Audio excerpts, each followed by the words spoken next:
Halo semuanya, welcome back di RF Channel on YouTube. Masih bersama dengan Ryan Filbert dan masih ditemani Mas Adi Prasetya, Om Adi. Saya panggilnya Om biar saya terlihat muda terus. Padahal emang gue lebih muda.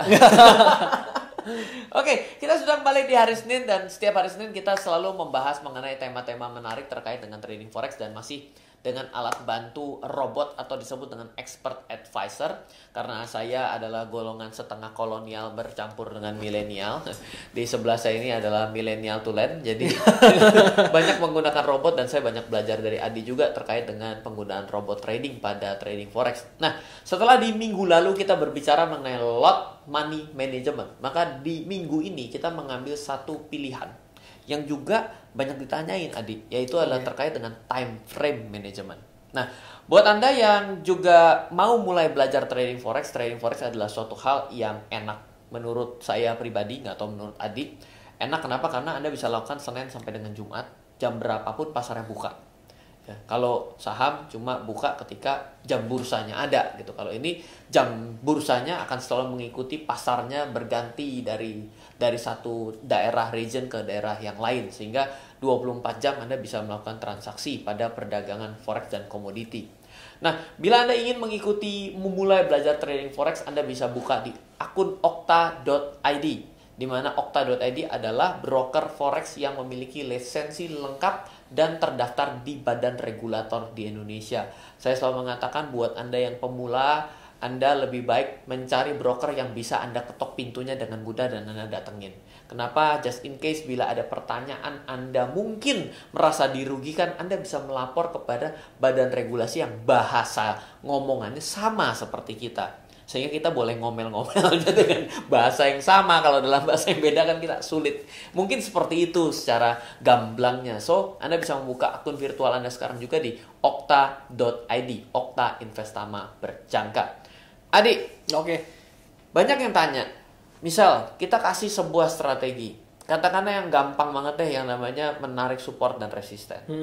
Orang tanya, Ryan, saya mau pakai time frame berapa? Mau tarik garis di 1 menit, mau tarik garis di 15 menit, mau tarik garis di setengah jam, atau mau tarik di mana? Nah, kalau dalam robot sendiri, apakah juga perlu care terhadap robot itu mesti dijalankan pada time frame berapa nggak sih? Oh, penting banget untuk kita milih ngetes di time frame berapa sebelumnya. Karena beda time frame itu beda hasilnya. Even pakai strategi yang sama, even di pair yang sama. Oke, jadi catatan pertama, strategi yang sama dipakai pada time frame yang berbeda, memiliki nasib yang berbeda. Beda. Berarti ada time frame yang paling optimal dong. Iya. Cara nyarinya? Dites. Ya, lu tes mulu capek. Tujuannya adalah Ya udah. Oke, ayo kita lihat. Ayo. Misalnya ini apa? strategi yang saya sebutin minggu lalu juga ya. Ya. Di M15 mungkin teman-teman ada yang ingat hasilnya kayak gimana. Kira-kira ya oke lah, tetap ada drawdown tapi overall dia nih ada drawdown saya tapi overall dia naik dalam 6 tahun terakhir di Euro USD. Ya, ada fase masa-masa dia bisa turun lah gitu ya. Oke. Terus turun lengkungan. Ya, terus kita coba pindahin ke time frame lain gitu. Misalnya H1. H1 sekarang ya. Tadi kan bagus. Tadi bagus. H1 lebih bagus H1. dong. Lebih bagus dong. Lebih jelek. Sideways. Iya. Dan ini sih kalau ketemu gini saya nggak tradingin di pairs ini. Saya nggak tradingin di time frame ini. Iya, buat apa 6 tahun hasilnya begini juga kan? Iya. Nggak kemana-mana. Iya, nggak kemana-mana. Iya, oke. Iya, jadi emang beda time frame itu mempunyai hasilnya beda. Cuman ada faktor lain sih yang mungkin teman-teman harus tahu. Kenapa orang-orang biasanya ngindarin time frame yang terlalu kecil? Nah, tadi kan dari M15 ke H1 berarti lebih gede. Lebih gede. Saya kasih tunjuk dulu yang misalnya M1 atau semenitan nih. Semenit. Jadi wah, ini nih sinyalnya banyak. Sinyalnya banyak. Biasa kan grafnya apa yang terjadi. Sampai nggak keluar nih, untungnya kebanyakan. Iya, sampai lama. Kan M1 ininya banyak. Mati dong ini. Even strateginya sama, saya nggak ubah-ubah kan. Iya. Ini kenapa begini? Strategi lu jelek kali, Om. Semua strategi ada tempatnya masing-masing, harus ditempatkan pada instrumen dan time frame yang tepat. Oke. Sekarang begini, kita ngomong mengenai time frame sekarang ya. Berarti ketika lihat begini kan kita udah M1, kita lihat di M15, di H1. Berarti yang kita gunakan pada saat ini, robot yang Adi gunakan pada saat ini, itu sepertinya lebih proper di M15. Di M15. Begitu dibawa kepada pair yang lain, apakah M15 juga jawabannya? Beda. Khusus yang saya sih biasanya kalau strategi yang sama tuh nggak jauh-jauh dari sana. Oh. Jadi mentok tuh paling ke M30. Oke, M30.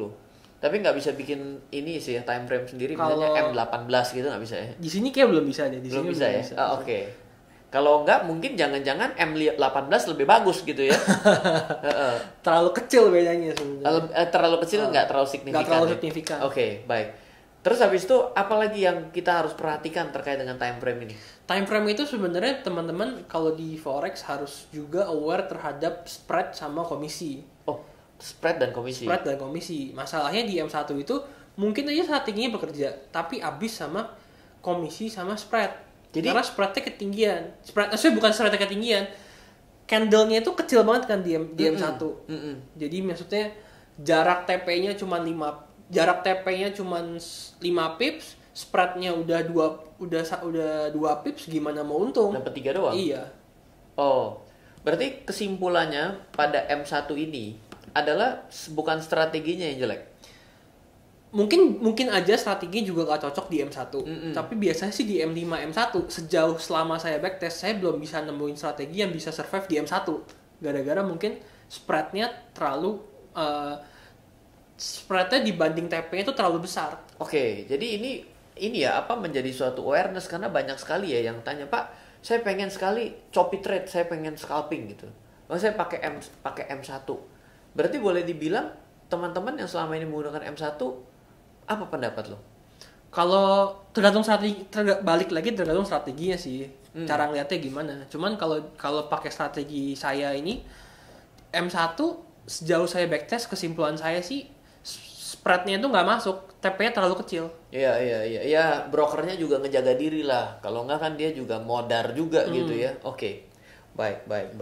Jadi ada beberapa nih ya yang gue bisa dapat kesimpulan. Yang pertama adalah dalam strategi-strategi yang selama ini Adi coba, biasanya lebih tepat pada M15 atau M30.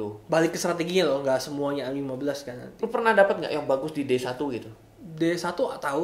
Ada. Tahu, tapi saya nggak pakai. Saya belum pakai. Kenapa? Yang saya temuin di D1 itu tradingnya nggak cuma forex, jadi berbagai futuresnya banyak banget. Oh, oke. Jadi ada yang di D1 ya? Ada. Bahkan setahu saya hedge fund tuh kebanyakan di D1 Pak ini. Iya. Oke, baik. Jadi gue juga trading manual sebenarnya D1. D1. Lebih enak, santai, nggak hektik ya kan. Oke. Terus biasa mereka kan gara-gara contract size kan. Kan masuknya gede. Oke, baik. Oke, kalau gitu ini mungkin menjadi sesuatu hal yang singkat tapi rasanya juga menjawab bahwa time frame terlalu kecil, Anda jadi tambah pusing. Broker Anda lebih untung, ya dong, karena makin sering Anda buka posisi ya broker sebenarnya lebih untung. Ya, brokernya berterima kasih terhadap Anda sebenarnya. Tapi kalau Anda mau coba ke semakin besar, belum tentu strategi trading Anda itu cocok dalam keadaan yang time frame besar. Oleh karena itulah, kalau kembali lagi kepada yang di-awarekan oleh Adi adalah kita harus memiliki sebuah sistem trading yang memang bisa dilihat ke belakangnya. Sehingga kita punya kepercayaan diri untuk melangkah atau menggunakan si robot tersebut atau sistem tersebut kita gunakan manual sekalipun ke depannya. Mungkin gitu kan? Iya. Oke. Thank you buat hari ini dan juga buat Anda semua yang sudah menyaksikan video ini. Saya informasikan kembali RF Channel bersama saya dan juga Okta.id setiap Senin selalu memberikan edukasi terkait dengan Forex. Semoga memberikan manfaat buat Anda dan kita semua. Dan juga Anda juga bisa mengikuti live trading. Kita sama-sama belajar trading. Bagaimana caranya untuk screening, ambil posisi, menentukan tren. Itu setiap hari Rabu jam 7 malam. Dan bila Anda belum memiliki akun untuk trading Forex, baik Anda baru mau belajar, silakan buka untuk virtual trading, atau Anda memiliki keinginan untuk membuka pada real trading, real account, Anda bisa membuka di okta.id. Ingat, okta.id, bukan Okta yang lain. Silakan Anda bisa download aplikasinya juga melalui Play Store ataupun iOS. Semoga selalu bermanfaat. Dari saya Ryan Filbert dan Adi Prastia. Salam investasi untuk Indonesia. Dadah. Halo. Terima kasih sudah menyaksikan video di RF Channel on YouTube. RF Channel adalah channel edukasi untuk kita secara bersama-sama belajar dan mendapatkan aktualisasi mengenai investasi, keuangan, dan bisnis bersama saya, Ryan Filbert, dan tim. Add nomor WhatsApp saya di 0895 07 08 0789 0895 07 08 0789. Download aplikasi MyRF di Android atau iOS untuk mendapatkan artikel dan tema-tema khusus mengenai edukasi investasi, keuangan, dan bisnis pada aplikasi MyRF sekarang juga. Setiap bulan, saya bersama dengan tim memiliki kelas, mulai dari belajar trading dengan analisa teknikal, yang strateginya bisa Anda terapkan pada seluruh market, mulai dari saham, forex, hingga cryptocurrency, atau kelas investasi saham bernama Fundamental Camp. Untuk mengetahui kelas lainnya dan bertanya mengenai kelas, hubungi tim sekarang juga di 0852 882 6187. Sekali lagi, 0852 882 6187. Semoga terus bermanfaat. Dari saya Ryan Filbert, salam investasi untuk Indonesia.